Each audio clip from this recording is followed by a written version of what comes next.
Hey there, it is Rachel, and I've been talking a lot lately about how we don't necessarily need to use punishment so much if we actually teach our kids the tools they need to do the things that they are supposed to do. And in fact, teaching them tools instead of relying on punishment actually fosters internal motivation. So I want to illustrate this using the example of schoolwork, because if you have a school-age child, it doesn't matter if they're in elementary, middle, or high school, I can almost guarantee you've engaged in some sort of power struggle with them because you've asked them to just sit and do their homework. You know they know how to do it. They're not doing it, and then everything escalates from there when you get frustrated and then they get frustrated. And the reason we have so many arguments and power struggles over schoolwork is that, very honestly, we expect our kids to be able to do something that works against their brain instead of with their brain. So I want to tell you a little bit about what happens to kids and teens when they sit down and try to do homework. And I'm going to start by explaining that the human brain is actually wired to be attracted to things that are engaging, stimulating, and novel. So if there's something engaging or stimulating around, the human brain will naturally be attracted to it.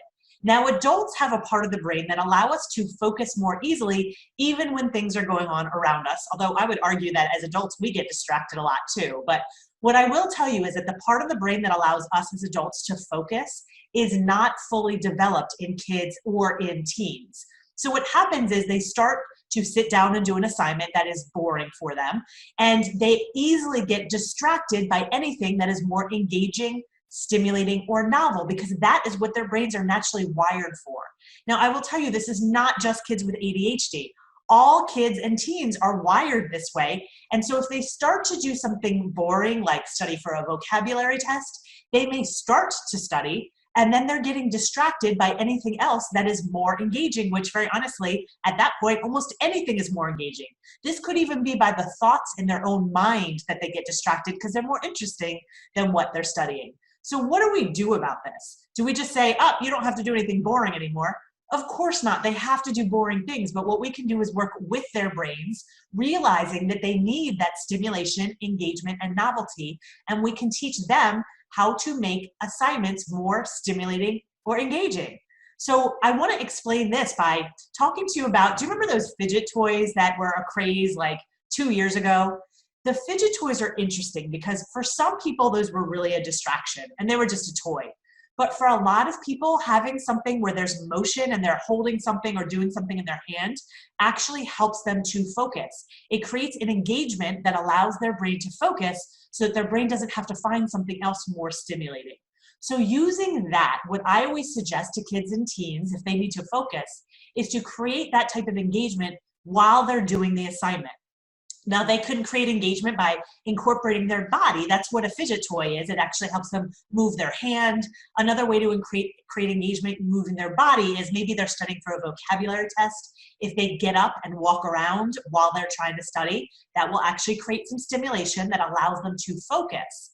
They may also sit on those, those exercise balls that you kind of have to move around to sit still. That type of movement, believe it or not, will actually help them to focus. Now, you really do obviously want to think about when they are coming up with these suggestions, are these things that help them focus? I call these engagers. They engage their body so that they can focus, or are they distractors? And you can help your child figure out, is something an engager or a distractor? So the movement ones tend to be engagers.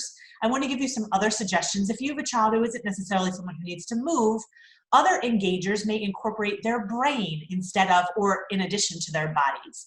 So one of the best engagers I've ever heard was actually not something that I came up with. This is a student that I was coaching many years ago. He said that he was finding his teacher, what she was saying, he was finding it boring, so he kept getting distracted by things happening around him. So what he ended up doing was imagining speech bubbles coming out of his teacher's mouth. And he would actually change the colors of the speech bubbles. And he said that doing that actually helped him to stay focused. Doing something like doodling or writing down every third word that a teacher says can also help them stay focused. So again, the goal here is to teach them how their brain works, that they are going to be drawn to engagement, and that they need to create some of it within the assignment or within whatever they're doing in order to stay focused on boring things. This is how we're helping our kids and working with them instead of against them. If we just continue to punish them or even reward them, we're not teaching them this tool that can actually foster internal motivation because they know how to stay focused on boring tasks. So I hope that gives you some idea of what I mean when I say we teach them tools to be successful instead of just focusing on punishment. Now, I talked about this even more in my latest podcast episode. My podcast is Your Parenting Long Game, and this is episode 35, where I talk to you more about how you teach your kids to create engagement in assignments so they actually do what they don't feel like doing. I look forward to seeing you with some more tips next time. Take care.